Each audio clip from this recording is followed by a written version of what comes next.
તો રાજકોટમાં કોર્ટને બોમ્બથી ઉડાવી દેવાની ધમકી મળી અને રાજકોટની કોર્ટને ઈમેલ દ્વારા આ ધમકી આપવામાં આવી હતી। ત્યારબાદ એસઓજી, ક્રાઇમ બ્રાન્ચ અને બોમ્બ સ્ક્વોડ દ્વારા કોર્ટ પરિસરની અંદર ચેકિંગ હાથ ધરવામાં આવ્યું હતું, જો કે ત્યાં પણ કશું જ વાંધાજનક નથી મળ્યું। જામનગર રોડ પર આવેલ નવી કોર્ટને પણ ઈમેલથી ઉડાવી દેવાની ધમકી છે તે મળી છે। ઈમેલથી બોમ્બથી ઉડાવી દેવાની ધમકી મળી છે, જેને પગલે અત્યારે જે એસઓજી અને બીડીએસ સહિતનો સ્ટાફ છે તે અત્યારે ચકાસણી છે કરી રહ્યો છે। કુલ 5 માળની બિલ્ડિંગ છે ને 5 માળની બિલ્ડિંગમાં અત્યારે જે યુનિવર્સિટી પોલીસ આ ઉપરાંત બીડીએસ અને જે એસઓજીનો સ્ટાફ છે તે અત્યારે જે ચેકિંગ છે તે કરી રહ્યો છે। મારી સાથે અહીં જે સરકારી વકીલ સમીરભાઈ ખીરા છે, આપણે તેની સાથે વાત કરીશું। સમીરભાઈ, શું કહેશો, જે પ્રકારની ધમકી મળી હતી, શું ગતિવિધિ છે?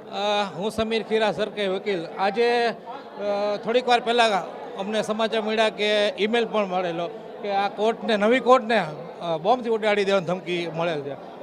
અમે લોકો નિયમિત કામ કરતા હોઈએ છીએ અને અચાનક આવી ધમકી મળે એ બહુ ગંભીર ઓલું કહેવાય। અમે તો ઠીક છે, પણ જે લોકો પક્ષકારો છે તે લોકો પણ ભયભીત થઈ ગયા છે અને અમે લોકો અત્યારે બધી કોર્ટનું કામ પડતું મૂકી અને બહાર ચાલ્યા જાય છે, અમારા ઘરે ચાલ્યા જાય છે। અત્યારે એ અમારી પોલીસ અહીં પહોંચી ગઈ, શું કે પોલીસ તાકીદના ધોરણે રાજકોટ પોલીસ પહોંચી ગઈ છે, બધે તપાસ કરે છે કે શંકાસ્પદ કાંઈ વસ્તુ મળે છે કે શું છે, અને એ લોકો તપાસ કરે છે। પણ એટલે પોલીસ છે તે અત્યારે જે તપાસ છે તે કરી રહી છે।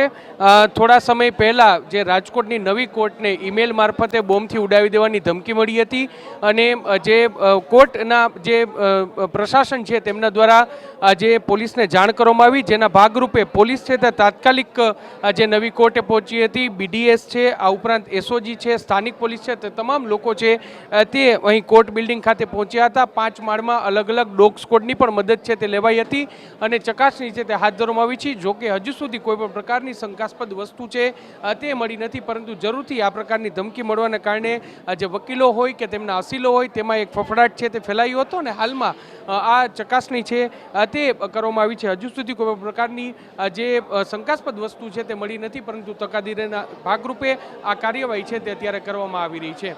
કેમેરા પર્સન ભાવેશ લશ્કરી સાથે મોહિત ભટ્ટ, TV9 રાજકોટ।